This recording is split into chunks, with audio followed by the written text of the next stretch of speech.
Guys, well, let's shuffle over to a business here, and the business would be at hand. Our National Football League game of the week we got on tap today, and this National Football League card. It was very difficult zeroing in on the game of the week, and the reason it was difficult is there's only one game playing this week that is a matchup of two teams that have winning records, and I think that's part of the pathetic condition the National Football League is in these days. Uh, is it parity? Is it injuries? Is it dilution? I don't know what it is, but it's very, very disturbing to people that love National Football League, love handicapping it, and don't have a lot to work with. So I think, Mark, what it is, it's sort of like society in general. The middle class is the largest contingent, and then there are some really, really good teams and some really, really bad teams. There's 10 teams, and I had a list of them. I did a little TikTok on it earlier.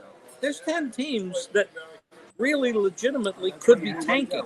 I don't believe that's the case, but I do believe that maybe 6 of them are. And you could name them, and you get 2 or 3 victories already, and they get nothing to play for. And they just want to get some draft choices and stuff. But, I mean, I do think the Patriots are still playing. I think the Bears are still playing. But there's some teams that look like they've absolutely quit. And I cannot remember in the 6 decades I've been doing this where I could actually say that there's This so early. many teams. It's a horrible. I mean, there's some of the teams at the top, and there are very, very good teams.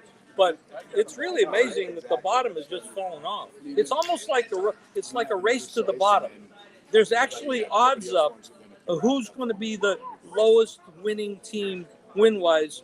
There's actually odds for that now on 6 or 8 teams. well, you might think some might be tanking for the National Football League draft, but I don't think there's any one player in this draft that's worth tanking for. And I don't think players tank. I think it's not be a organizations that quarterback, tank. It may not be a quarterback. They might be a lineman, or there's other good players besides quarterbacks. Travis Hunter right now looks like he could be the top pick in the draft because he's just such a unique player. Probably going to win the Heisman. Anytime you can get a hold of a player that can play either wide receiver or corner at a very high level, it's a guy that very, very well might end up with the top pick. But is he that type of player that he is a corner or a wide receiver? So it's usually not the spot that gets the number 1 overall pick. Who's the top offensive lineman? There's a kid out of LSU, Will Campbell. I think he's pretty much the heads above the number 1 guy. But is there a generational guy there? No. I know, that kid at Texas is brilliant, but he's young. Yeah, he's a top 3 or 4 tackle. Absolutely, he's up there.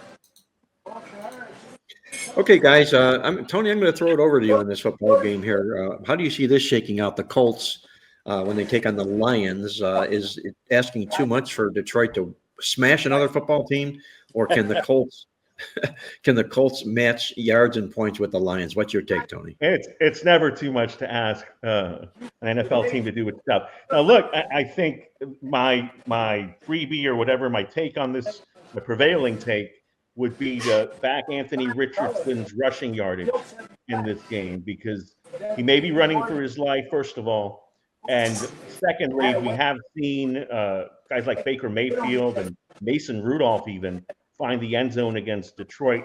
The guys in their division that they played, Jordan Love doesn't really look to run. C.J. Stroud didn't look to run against the Lions in the Sunday night game that they played.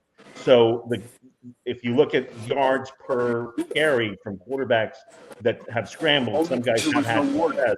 And since Richardson got back and regained his job, he has looked to run often. I think they've come off of their treating with kid gloves thing that they had earlier in the year. So I think from that standpoint, he's going to be offers a look to Detroit that they haven't really had to deal with defensively in terms of spying and doing that, which could create opportunities for the Lions to potentially backdoor cover. But I would either lay the points with Detroit or not touch this at all. And certainly, I think the Colts defense has actually performed better than I anticipated they would. But this is a different animal when Jared Goff plays like Jared Goff can. I mean, he's had a couple of games where he sees ghosts and throws the ball to the other team or just misfires. But if him and St. Brown get going early, that's the key to that offense. And certainly in the red zone, the fact that they can beat you in so many ways. Laporta, I think, is healthy enough to play. He was listed as questionable last week, but is good to go here. I think the Lions are in good shape to get the job done and beat another team by double digits. Jim, how do you see this game shaking out, this game between the Colts and the Lions? Are you going to back the chalk, or are you going to make a case for the dog here? I already bet the dog. I actually took 8.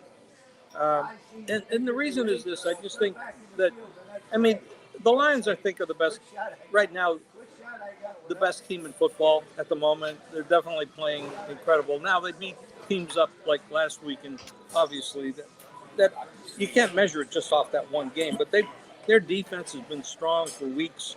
Their offense is incredible. Goff has been very efficient. They can run the ball, but they do have some defensive, they had to bring in one player to replace Hutchinson.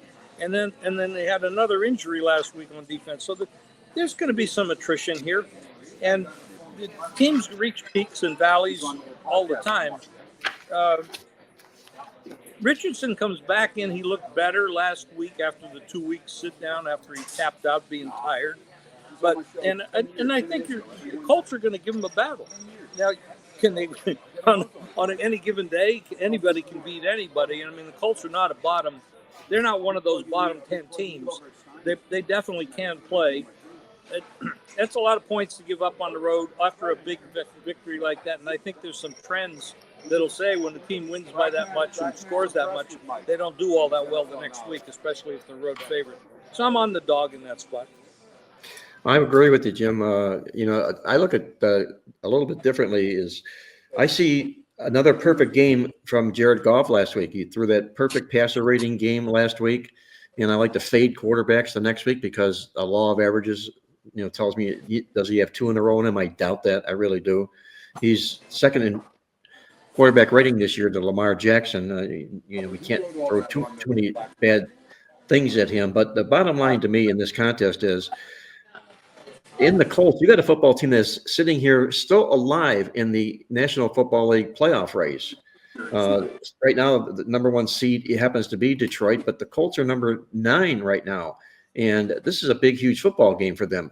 When you come off of an effort like Detroit did last week, and then have to pick it up and take out onto the road here, you can oftentimes play down to the level of an opponent. And I think that's what we're going to see here. Detroit playing down to the level of the Colts. I like the Colts in this game. Andy, what do you see in this contest? Well, I don't know what's more remarkable. We all know Detroit's a great football team, okay? You would have think the lines makers would have made adjustments beginning maybe around week 4 or 5. The Detroit Lions, we know they're 9-1 straight up. They had that week 2 loss at home to Tampa Bay.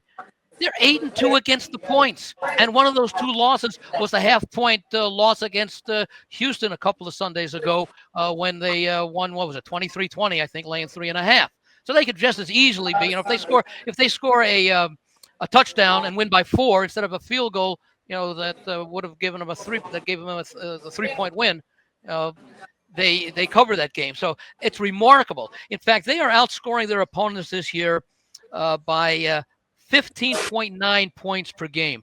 To put that in perspective, the second best team is Buffalo, about 5 points lower, about 10.8. I mean, that's clear separation. That's not quite at the level of the 2007 Patriots, but it's certainly in the top 5 right behind them as far as that's done. Now, it is a bad situation for the Lions because it's a short week. They've got the Thanksgiving Day rematch with Green Bay coming up 4 days later. But considering how they've been able to put opponents away, I cannot bet against the Detroit Lions until they show some sort of struggle against a team. Now I said that Houston was a good football team that they squeaked past. It was on the road. Indianapolis, the one thing they've done this year is they've been involved in basically all close games. I think their biggest loss this year was the 10-point loss at home to Buffalo a couple of weeks ago. Otherwise, I think every game has been a one-score game. Richardson looked okay last week, but he faced one of those bottom feeders in the New York Jets. Well, people will say, well, look at the Jets defense. Well, here's something about the Jets defense. Since they fired Robert Saleh and named the defensive coordinator, the head coach, that defense is down considerably since when he no longer had the full-time responsibility of concentrating on the defense, and it's shown up in the numbers. So while I give Indianapolis credit for winning, especially the way they won, I can't play Indianapolis in this game. I like Indianapolis. I've played them in a lot of games. I had them last week against the Jets, okay? But a lot of that had to do with the Jets being favored, and I still can't figure out why. But nonetheless, if I play the game, it would have to be Detroit, especially without the hook at 7. Let me ask you this, Greg. Detroit wins the yards last week in that romp by 475 yards. I don't know if I've ever seen that before. One team beating another National Football League team by 475 yards. It might have been before it was called the National Football League. I'm not quite sure about that. Can they do it again this week? What do you think, Greg? No, I kind of agree with Andy on this, actually. Even though I'm looking at it in the same way that you and Jim are. Which is probably why I'm not going to touch the game, because if I would, I'd go with Andy. I just can't bet against Detroit right now. I just can't do it. Not against a team like the Colts, but I also agree with the fact that you got to figure. All right, you come off that big win after he embarrassed himself on national TV with the interceptions, and now they're happy again and rolling again. But when are they going to kind of take a little bit of a break mentally? Well, it would be this week, because you've got the short week, Thanksgiving Day, in front of the nation. So they're going to be psyched up for that.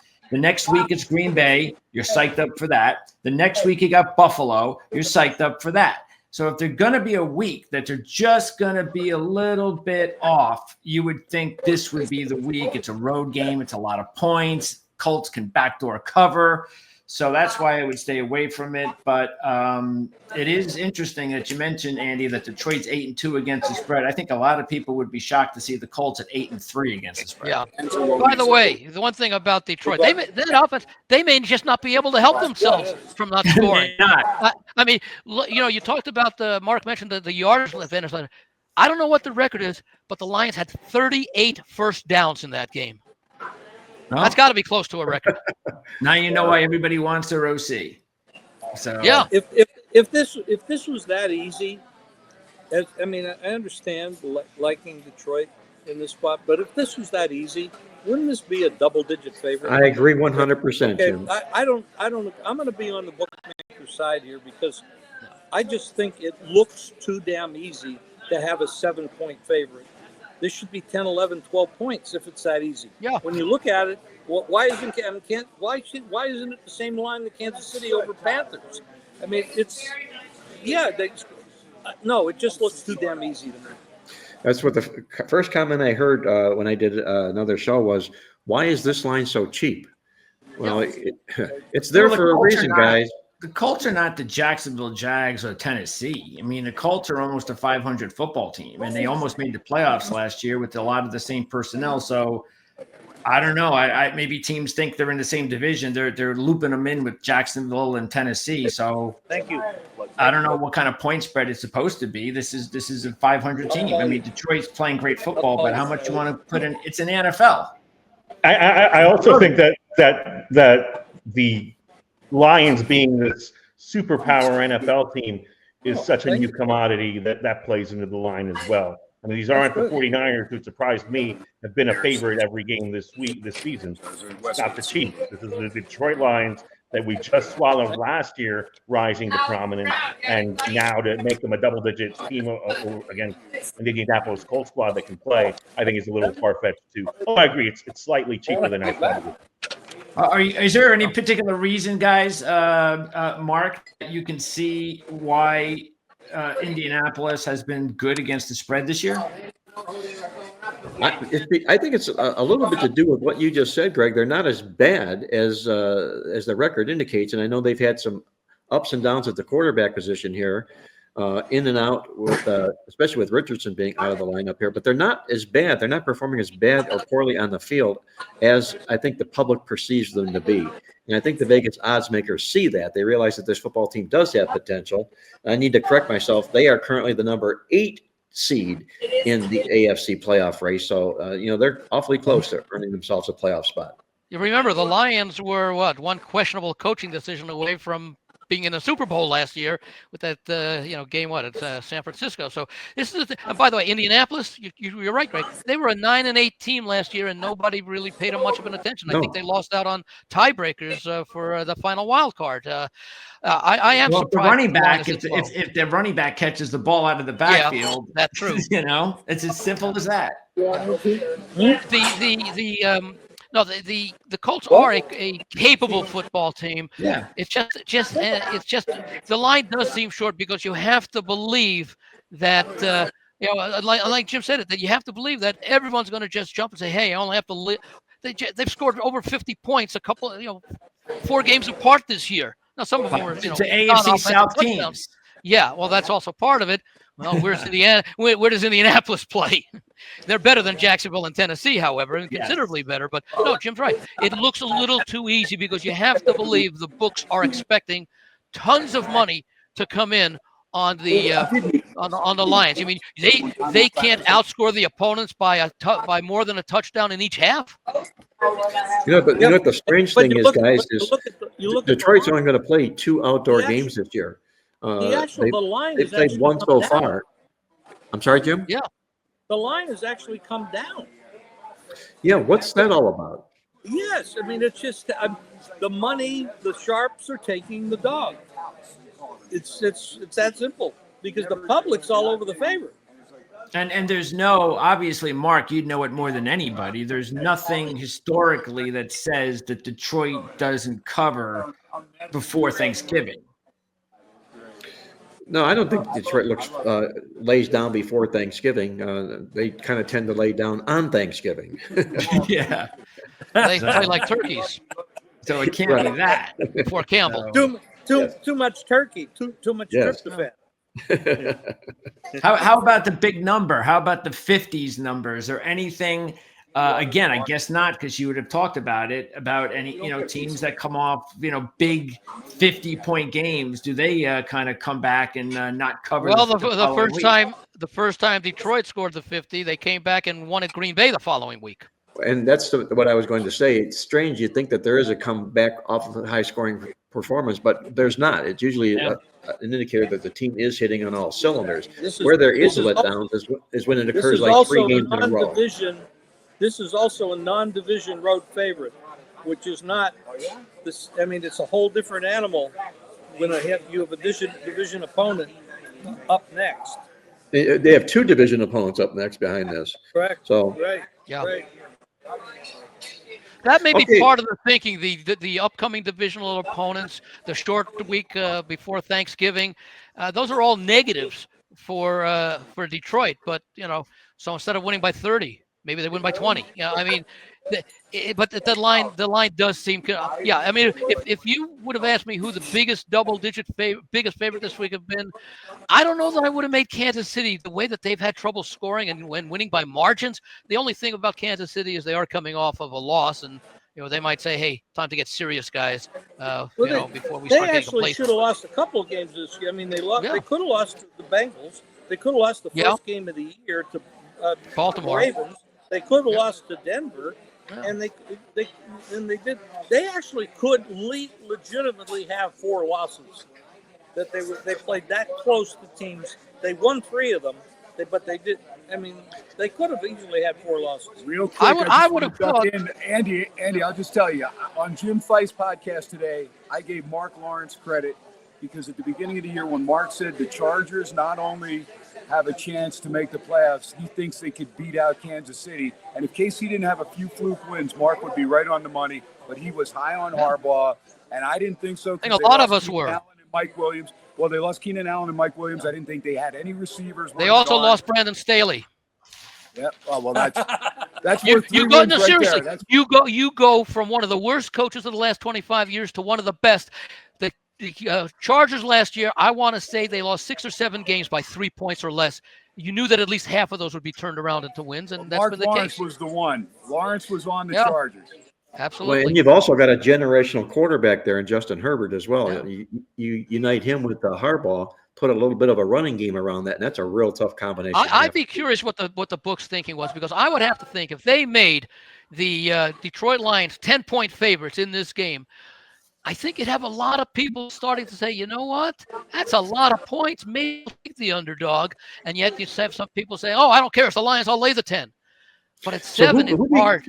Andy, let me ask you this. Who becomes the number one play in the Circa Survivor contest this week? Kansas City laying 11 on the road or Detroit laying this number? Well, It- it really depends, this coming it really week? depends on Yeah. who they have alive. Because Exactly. like when I was talking to Paul this morning, there's so many teams that he used that he doesn't have anymore. In the Survivor, you can only use one team throughout the whole year. That's so a great lot point. of people early that picked underdogs that won straight up are now have the ability to take a Kansas City, where Paul used Kansas City earlier in the year, so he can't take them. So that's kind of a strange issue, but that's the rules of the contest. That's Well, why that's one of the the Cleveland Browns last week.